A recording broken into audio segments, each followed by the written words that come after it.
لوگوں یہ نارمل حالات نہیں ہیں، ایک ایک منٹ قیمتی ہے. ہم حالت جنگ میں ہیں. ہمارا نفسیات، ہمارا موڈ، ہماری دعائیں، ہماری ترجیحات، ہمارے دل کی تڑپ، ہماری آنکھوں کے آنسو، ہماری آپس کی گفتگویں امت کے اور انسانیت کے مستقبل کے بارے میں ہونے چاہیے. یہ وقت جو ہے یہ کس طرح کا ہے، واللہ میں آپ سے عرض کر رہا ہوں. مجھے نہیں پتا کہ آپ میں سے کتنوں کو معلوم ہے، میں صرف امت مسلمہ و مسلمانوں میں کام نہیں کر رہا ہوں. اللہ کی توفیق سے میرے کاموں کا زیادہ حصہ غیر مسلموں میں، اور میں یہ بتاتے ہوئے بہت دکھ محسوس کر رہا ہوں کہ میں غیر مسلموں کے اندر وہ جذبات پا رہا ہوں جو اپنے لوگوں کے اندر نہیں پا.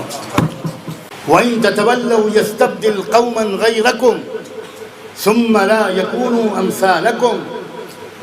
اللہ نے صاف قرآن میں کہا تھا کہ اگر تم نہیں باز آؤ گے تو ہم تمہارے محتاج نہیں ہیں، ہم تم کو ہٹا دیں گے، تم کو بدل دیں گے، اور تمہاری جگہ پر ہم نئی قوم لے آئیں گے. میں وہ نئی قوموں کا آتا ہوا دیکھ رہا ہوں. وہ جان لگا رہے ہیں، مان لگا رہے ہیں، وہ قربانیاں دے رہے ہیں، وہ بدل دینا چاہتے ہیں. پوری بات جانتے بھی نہیں وہ کہ نسخہ انصاف ہے کیا، لیکن اس کے لیے تیار ہیں کہ کوئی نیک نیت انسان ان کو نظم عالم کی تبدیلی کے لیے کھڑا کرے تو وہ جو کہے گا وہ کرنے کے لیے تیار ہے. ہمارے اندر بالخصوص ہمارے روایتی دیندار طبقے کے اندر وہ جذبات دور دور نظر نہیں آتے. خدا کرے کہ میری یہ خام خیالی ہو اور میری یہ کم نظری اور کوتاہ نظری ہو. ہم کہاں لگے ہوئے ہیں؟ ہماری توجہ ہونی چاہیے اس وقت اپنے یقین کو مضبوط بنانا. دنیا کچھ کر لے، دنیا میں صرف وہ ہوگا جو اللہ چاہے. اللہ کی طاقت کیا ہے، کیا قدرت ہے اللہ کی، کیا کر سکتے ہیں اللہ. بہت بار دیکھ چکی ہے دنیا اللہ کی قدرت کو، اور آنے والے زمانے میں ایک بار پھر دیکھنے والی.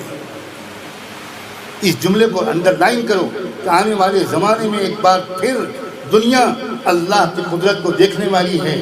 لیکن کیا ہم لوگ لشکر کے اس طرف کھڑے ہوں گے جدھر عیسیٰ علیہ السلام ہوں گے، یا ادھر کھڑے ہوں گے جدھر دجال؟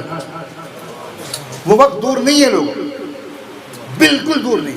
یہ سارے واقعات عالمی اور ملکی یہ سب اسی طرف لے جاتے ہیں بہت تیزی کے ساتھ. بہت جلد دنیا کے اندر عجیب و غریب واقعات ہونے والے. ہم پتہ نہیں عادی سے فتن ہمیں کتنی دور سمجھ رہے ہیں. ہم سمجھ رہے ہیں ابھی نہیں، ہمارے زمانے میں تو کچھ نہیں، یہ سب کچھ بات نہیں.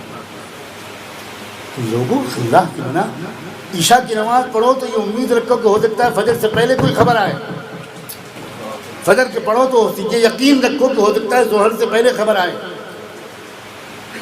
جو سمجھدار لوگ ہیں وہ اپنے گھر کی وصیت سامان سب تقسیم کر کے بیٹھے ہوئے ہیں، وصیت لکھ کے بیٹھے ہوئے ہیں، بچوں سے کہہ کے بیٹھے ہوئے ہیں کس وقت کیا حکم آئے گا نہیں کہا جا سکتا. تیار رہو، ہمتوں کو بلند کرو. یہ ہیں وہ باتیں جو ہمارے گھر گھر ہونی چاہیے.